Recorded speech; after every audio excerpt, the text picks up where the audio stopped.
What is going on, guys and gals, ladies and laddies? Welcome back to West of Loathing. In the last one, we did a bunch of random stuff around, went to the Dave yard, we beat up a bunch of gangs, and now these people are arguing over here. This guy should never be put in charge of a switch. Oh, there's a watch to get any work done. Say, that's a nice watch. Where'd you get it? Bought it from this gal what runs a store down south of here, named Button Willow Mc something. Where's the store exactly? Oh, you can't miss it. It's right in between a cactus and a different cactus.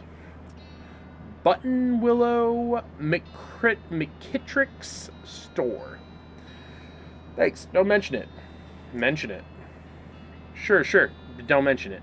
Mention it. Really, it's no trouble at all. Don't mention it. I mean it. Mention it. Do not mention it. He looks about ready to punch you if you don't knock it off. Hey, Mr. Railroad. Approach the beleaguered-looking man with the tiny glasses. Howdy there. Who's in charge of this outfit? Well, if I'm being charitable, I'd say that the fellow over there in the white hat is the foreman. Points at the man next to the huge pile of rocks. And if you're not, then I'd say that paper-backed idiot over there in the absurd white hat is the fellow you're looking for. Well, thank you.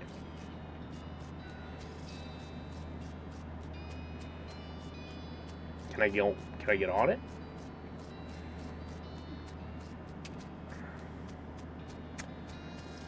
So this is the guy. That guy is the foreman. Oh, never mind. He's the foreman. Are you in charge? I was wondering if there's anything I can do to help. You want to know something? I love trains. Oh, ever since I was a little boy, huge, magnificent, roaring iron beasts. They're magical to me, like dragons. When the opportunity arose to take on management of this rail line, I jumped on it like a shot. And you know what I learned? What's that? Organizing and building and running one of these operations is the most amazing pain in the ass you will ever imagine. You want to help? Congratulations, you're the new foreman. I'm going home to play with my models. Shit. I guess I'm the boss now. Man looks you up and down. Well now, I suppose you can't be any worse than that last clown. Extends his hand. Name's Shmee. I'm your assistant. What's the situation? Well, I'm sure you didn't miss seeing this giant pile of rocks blocking our path. Surveyors say there isn't any other suitable mountain pass, so we can't reroute around it, even if we had the months it'd take. Any ideas? Well, by my calculation, we could dynamite it clear without too much trouble. Problem is, it'll take a lot of dynamite. A whole year's worth, I figure. We used to keep that much on hand for emergencies, just such as this one, but a pack of goblins stole it all, sneaky little varmints. Alright, get it back for you. Glad to hear it. Goblins are holed up in Gustavson Gulch. It's a real rough place. You might want to spend some time getting the lay of the land and honing your fighting skills before you head that way, especially if you plan to go in guns blazing. We don't need that specific amount, though. Any you can lay your hands on it'd be fine, long as there's enough of it. So how much dynamite do we need? Gustavson Gulch. Let's go to the old mission. We can turn in that skull that we got in the last episode. Oh, hey. You hear a dry cough behind you and turn to see a skeleton dressed in a moldering old tuxedo and silk top hat shuffling towards you, gesturing angrily with his walking stick. Funeral lily pinned to his lapel is gilded, as are all of his teeth. Guess he was trying to take it with him. Yeah, let's fight him. Ooh, he's jamming. Look at him go. Well, let's buff up and let's start stabbing.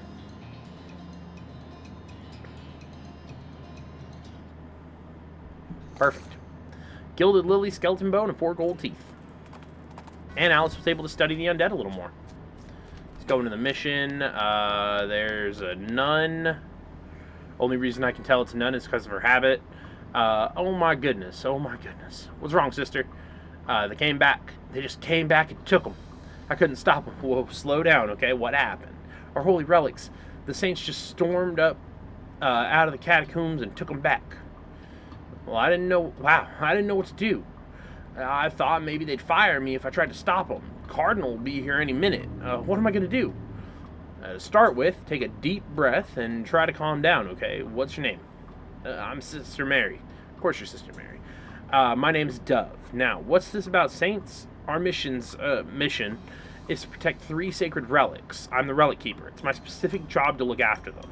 Wait, they call you Memento. She shows you the ruler she keeps tucked in her sleeve. No, they do not. They do not call her Memento Mary. Okay, sorry. So what happened? The saints, oh, it's too horrible. They came to life somehow. They came up out of the catacombs, all skeletal and ghastly looking. I mean, it's probably blasphemy to say that, but I nearly fainted. And they took back their relics? Yes, and they aren't recovered. If they aren't recovered before the Cardinal gets here, I'll be in so much trouble. Uh-oh. How much time is there? Well, actually, he's months overdue, so it's probably not all that urgent, but still. Alright, I'll get him back.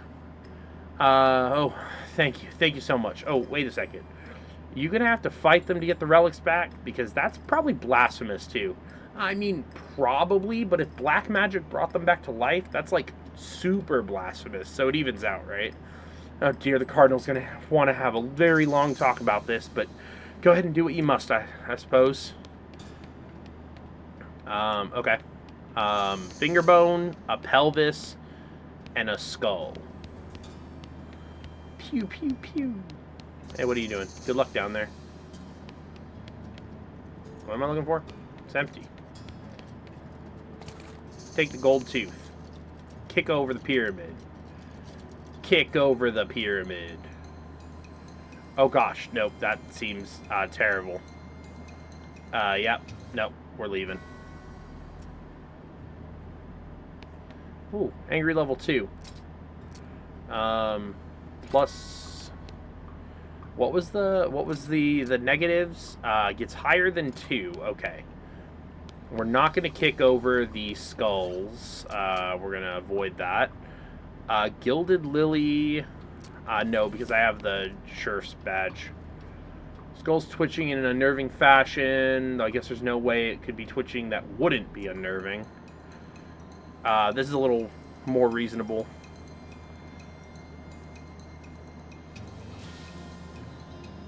And this will also help me with getting Alice stronger. Maybe. Look under it. A souvenir spoon. Yeah, it's for Moxie. It's whispering at me. I had the other skull, so just put it back. Pick it apart. Creepy whispering stone. What the heck's a whispering stone? Listen to it. Listen closely. Alice cocks an eyebrow. Are you sure you want to listen to this thing? Yes. You listen carefully to the stone. Over the course of a few minutes, its whispers resolve into comprehensible English.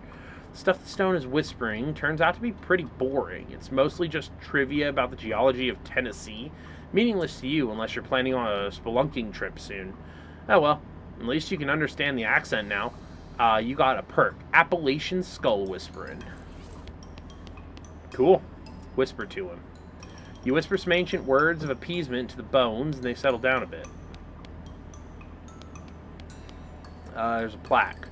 Here lies Saint Beefus. After he died, his body kept trying to rise to heaven, but it was so heavy it just kind of flopped around a bunch. They had to inter him in a big stone sarcophagus to put a stop to it. Open it.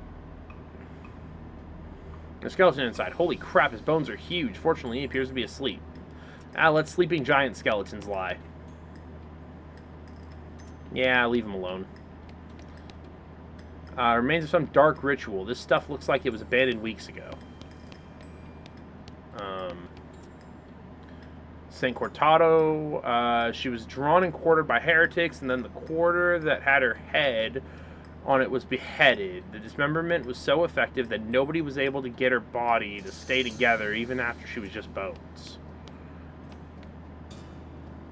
Oh, I can't. Yeah, I don't have the mysticality for that. Hold on. What is you? Here lies Saint Pope. He was excommunicated for impersonating a pope, but there was some kind of bureaucratic issue, so they weren't able to unbeatify him.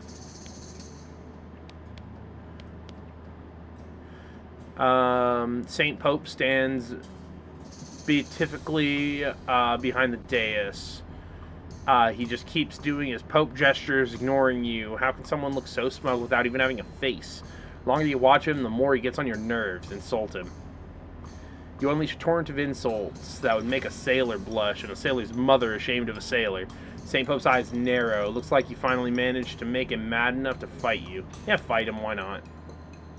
Let's see what's going on. Oh, my lord. Alright, it might not be the best idea, but, skeleton farm. Might just want to focus down the Pope.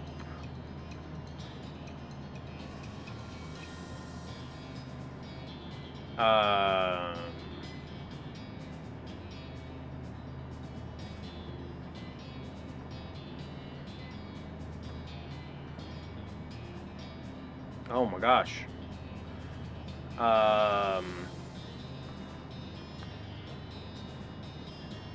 Yeah, let's heal myself with a med kit. Let's hit him with a dynamite and then just take him out. Oh, we still got to take out the rest of them, though. Not ideal.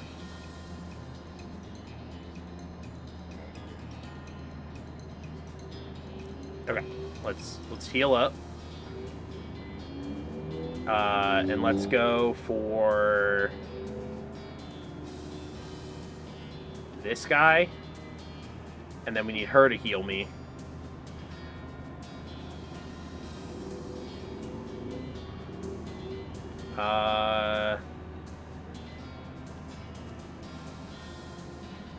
I mean, she does 5 damage with each of her hits, so...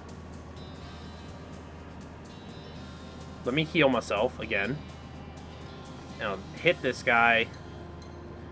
And then each opponent's taken 5. That'll be 2 gone. Okay. We're hitting you. And then we're shotgunning. Woo! Pope's pelvis, fake Pope hat. Surveys the scene, jots some notes down in her little notebook. Her eyes light up. She's become stronger. I got a Pope hat. Pope's pelvis, never been used. Okay. Do we fight the big guy? Yeah, fight him. Oh, he's huge.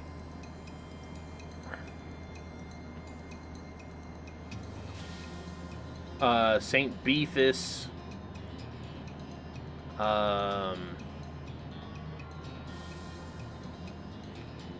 Happens if I buff up. I can only deal 1 damage to him with that. Let's reduce his muscle.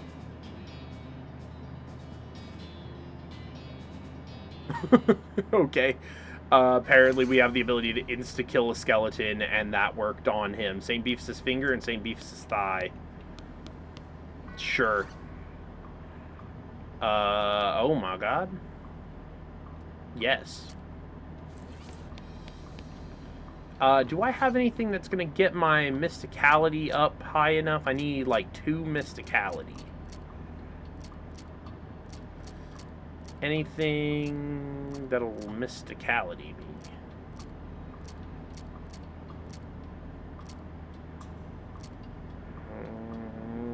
Melee attack spell damage.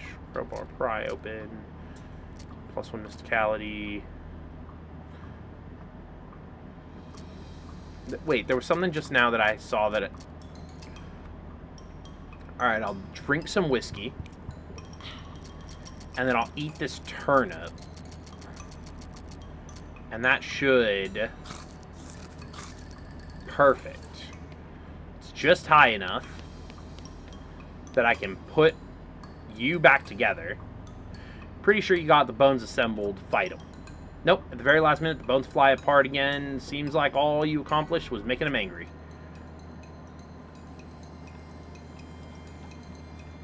Oh my gosh. Okay. Well. We're gonna buff.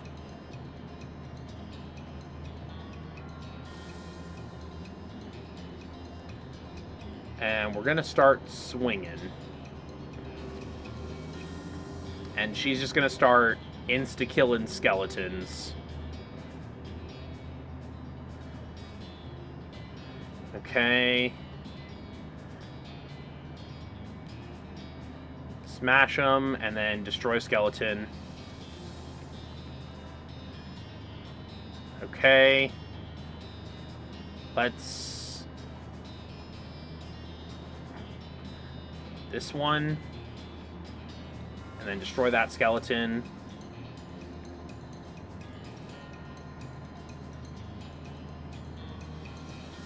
Just hit him again. And then insta-kill skeleton. Alright. And then we're good. Perfect. Alice is stronger. We got St. Cortado's ring and her skull.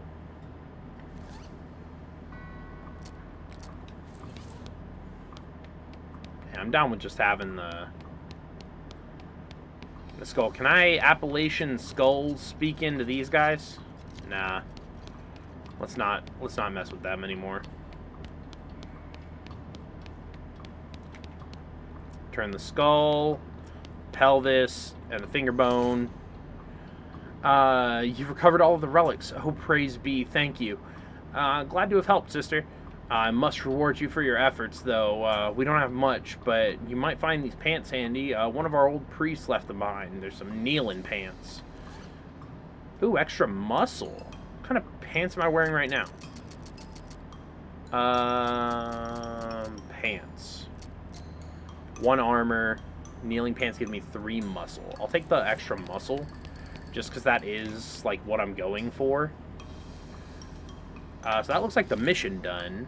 Let's go to the old millinery. You see a streak of fire blast across the sky and land just over the horizon. You ride to the side of the impact to find a meteor. Get after it with your pickaxe. Pull out your pick and make short work and small rocks of the meteor. 1,544. Unfortunately, your pick melts from the heat of the meteor. The heatior. Okay, so we need another pickaxe.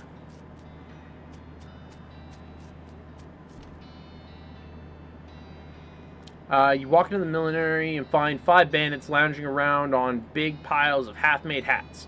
It's the law, skedaddle. The bandits scatter like cockroaches, each shutting themselves behind a different door. Guess you'll have to wrangle them individual. Brims. Song do you want to set the dial to? Public Domain Joe.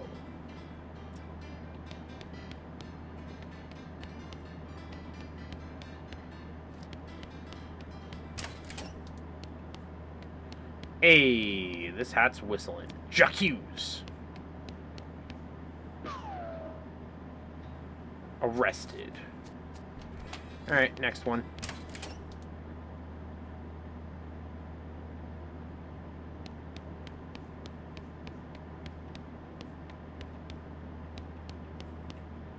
Haha! Saw you wiggle. Wha-bam! Alright, hat room 1. Well, you're the only black hat.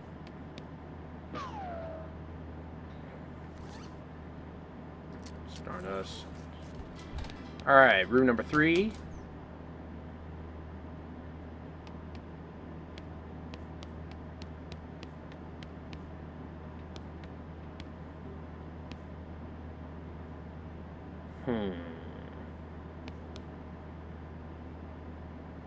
Ah, I see it. This one. You don't have as deep a V on your hat.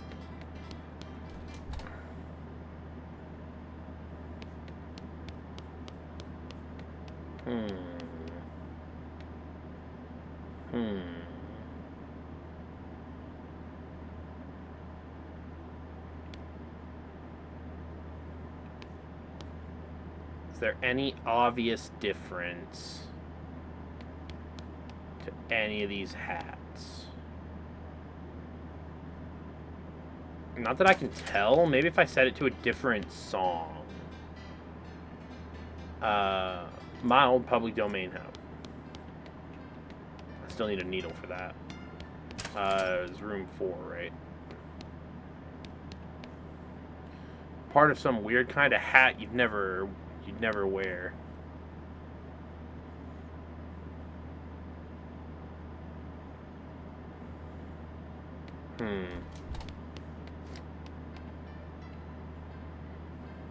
Yellow Rose of public domain?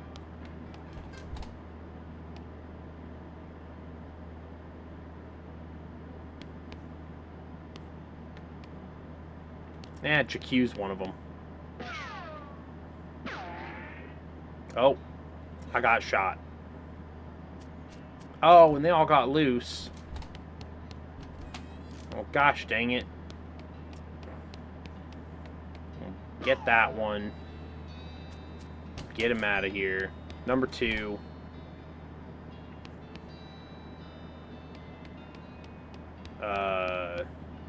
Did that hat just wiggle? Yeah, there we go.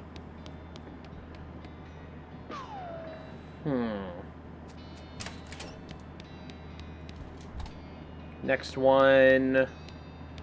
The low boy.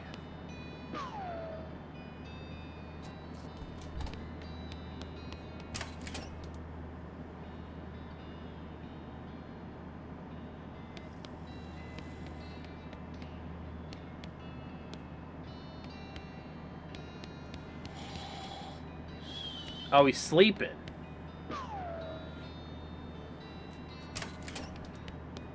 And then the last one, we got to change it back to Public Domain Joe.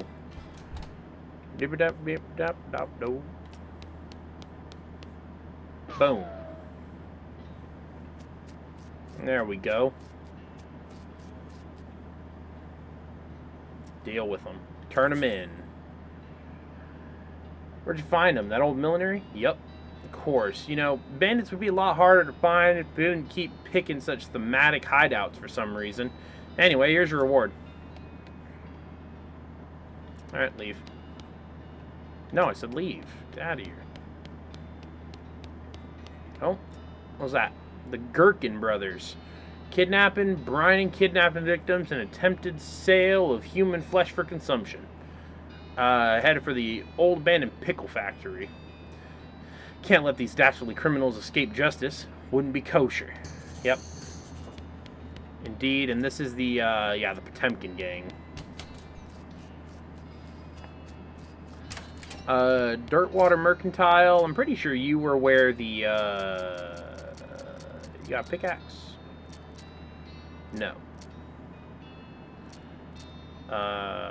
Fake Pope hat, souvenir spoon, bunch of gold teeth, skeleton bone, gilded lily, cow fangs, some nuggets, black boots I'm wearing, 6-gun, black denim, cavalry saber.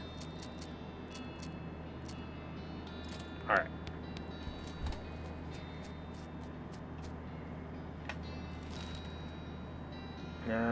Button Willow's store. Let's see if Button Willow's got anything cool. Oh, Shaggy Dog Cove.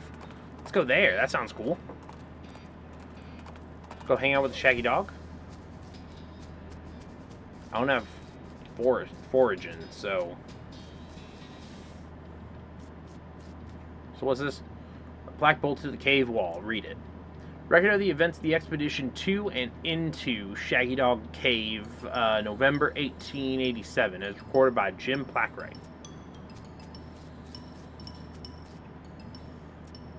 Having acquired through various and sundry means a story which is interesting in its own right, but better saved for another time, a map purporting to lead to a large cache of jewels and ingots of precious metals hidden by the infamous highwayman and train robber Black Cole Jr.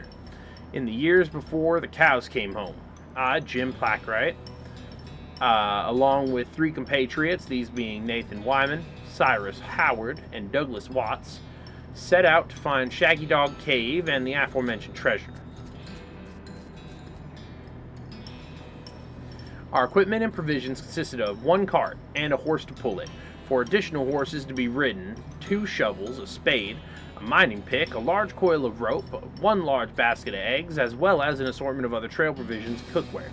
my own collection of blank plaques and engraving tools, one large and shaggy dog, and a butt for.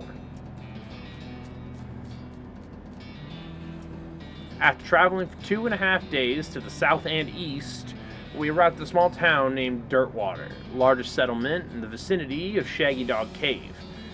Leaving the dog to watch the horses, the four of us entered the local saloon and each ordered a beer, except Savin, who was satisfied with water.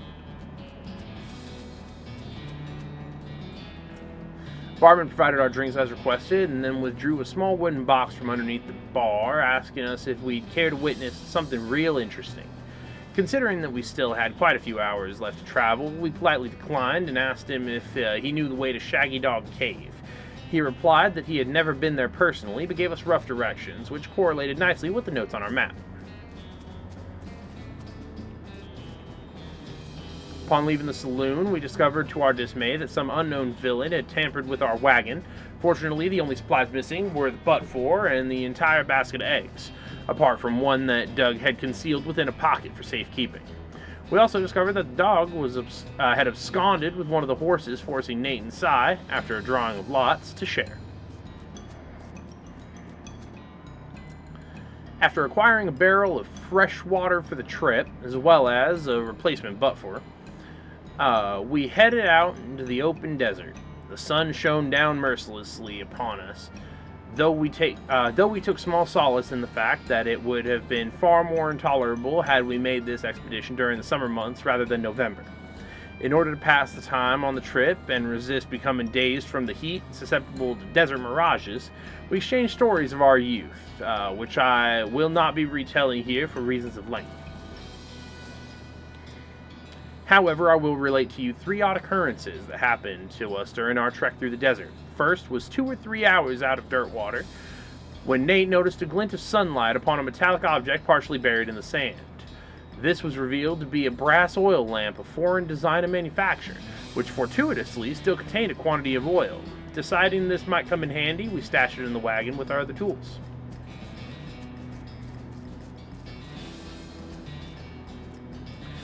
Our next encounter was with a nomadic goblin tribesman, who we discovered spoke excellent English. It inquired as to our destination, and we replied that we were looking for Shaggy Dog Cave. Though we did not disclose the reason for our journey, the goblin confirmed that we were heading on the correct course, and mentioned that he had only a short time earlier witnessed a large and shaggy dog riding a horse in the same direction. We all agreed that this was an unusual sight indeed, and continued on our way. Sometime later, we encountered a large adobe hut occupied by 2 identical-seeming old men with wild hair and long white beards. They invited us to take shelter from the heat, which we gratefully accepted, and introduced themselves as hermits. This struck me as peculiar, given that there were 2 of them, but I felt it would be rude to question them on that part. One of the hermits confirmed that we were near Shaggy Dog Cave, and the other hermit confirmed that what his brother said was true. They also commented that they had seen a large and shaggy dog riding a horse in that direction. We all agreed that this was an unusual sight indeed. The hermits refreshed our water supply in exchange for our butt for, and we continued on our way, excited to finally be nearing our goal. After 2 more hours, we finally arrived at Shaggy Dog Cave, carefully keeping our excitement in check lest we become incautious. We unloaded our equipment and supplies from the wagon and took a brief respite in the cool shade of the cave entrance. To celebrate our arrival, Doug unpocketed and shared the egg he had saved from our basket that had been stolen in Dirtwater. Once we were rested, we decided, how do you share an egg? Sir? Discovering that we had neglected to pack torches, lanterns, or any other light source with which to illuminate the cave, we declared that it was indeed fortuitous that Nate had discovered that antique oil lamp during our travels. We gave the brass a quick shine and then lit the wick, and we were relieved to discover that it lit easily and provided a very adequate amount of light. As we headed into the cave, we were further encouraged by the fact that the floor was quite even and easy to traverse, and there were no side passages which might cause us to become lost. Despite this, I resolved to hang a number of plaques to mark our progress through the cave and engraved them with the tale of our journey, such that others who discovered the cave after us might be entertained and edified by our story. Soon we came to the end of the tunnel. While Nate, Cy, and Doug took turns with the excavation, I completed the last of the aforementioned plaques. It was a matter of perhaps an hour before Cy's shovel struck a wooden surface with a hollow noise. We hauled a traditionally styled treasure chest out of the hole with great excitement.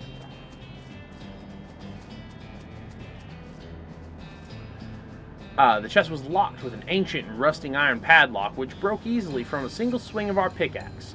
We opened the lid slowly, and the flickering light of the antique oil lamp shone brilliantly upon jewels of every color, shining ingots of precious metals, just as promised by the legend of Black Hole Jr. Joyous at our triumph, we loaded the chest into our wagon and began the journey home. Thank you for reading, and may your own endeavors be equally successful. Signed, Jim Placker. This son of a bitch. I read his entire story. I'm getting out of here.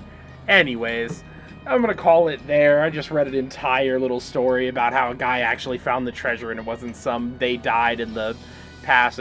I'm gonna call it there. Y'all have a good one. Bye.